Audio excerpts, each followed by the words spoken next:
The Virginia Governor's Cup next year will be 40 years that it's been run. So it was being run long before I got involved. The whole idea behind this wasn't mine. It was the Virginia Wine Board and the Virginia Wine Marketing and the Virginia Wineries Association. They are the ones that came up with this idea to create a case of 12 wines that they could submit to wine writers and influence makers all over the world. I think that's pretty amazing.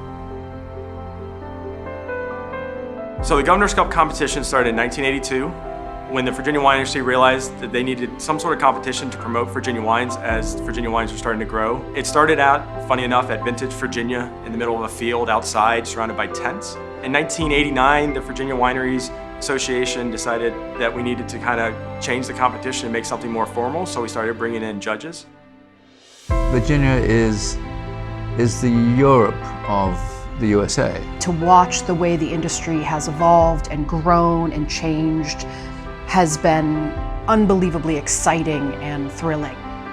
We had a complete revamp, which I think has been fantastic, which started in 2011 with Jay, in which we tried to make one of the most stringent competitions in the country, and I think we accomplished that. The requirements for entering the Governor's Cup is, first of all, the wines have to be 100% Virginia fruit. That's non-negotiable. But you also have to have 50 cases of that wine that's commercially available. The wine competition starts, really, for us, the Monday after Thanksgiving. And wineries have 2 weeks to get the wines to us. Each winery submits a wine.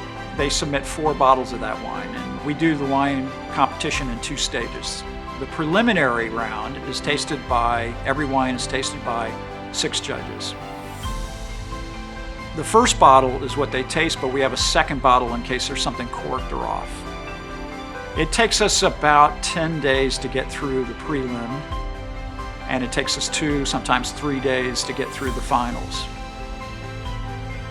The preliminary round is done it's done in a way to kind of identify wines that are going to move on, wines that maybe there's something wrong with. When I find a wine which has very good fruit, representative of its grape variety, and has a sense of place, I give it a high mark. Personally, I put Virginia on par with Oregon and Washington in terms of quality and styles of wine. So once the wines advance to the finals, what determines the medals, 80 through 85 is a bronze, and that's a wine that's varietally correct, varietally identifiable. 85 to 89 and a half is a silver.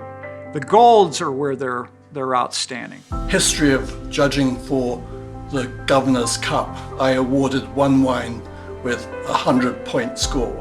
That's never happened. So to make it into the case, you've got to be, basically you have to have scored 89 and a half points and higher among 18 different judges.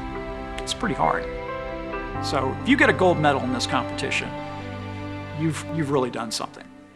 Myself, as with a lot of Virginia wineries, will enter a lot of competitions. One unique aspect about the Governor's Cup competition is that as a winemaker, I get all the feedback from the judges.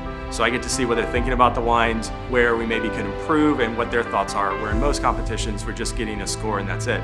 What's unique about this is we actually get all the notes from all the tasters of the wines and their professional opinion on what they think about our wines.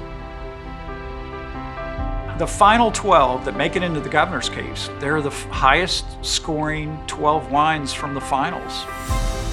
Now we run the competition with a separate day for ciders. The judges that we select are professional wine tasters. Most of them have passed the WSET diploma, they're masters of wine, master sommeliers, or they're people that have written about wine for years and years. The 10 years that I've run the competition, what I've seen, the wines just continue to get better and better. You could have a wine that just barely makes it into the final round, but then winds up winning the whole thing. I don't think any wine producing region in the world is experimenting with a broader diversity of grapes than Virginia. I mean, we have Italian grapes, Portuguese grapes, Spanish grapes, French grapes. We have grapes from all over. And we have hybrids. I'm thrilled to see that my home state of Virginia, just every time I judge this, is getting better and better and more consistently good with its wines. And there's such a great variety too. Some of the winemakers, they're pushing the envelope of what can be done here. Every year there's some surprises. As David King told me years ago, he said he didn't want the hometown treatment. You know, just because you're from Virginia, you're pushing Virginia wines. That was never the intent of this competition.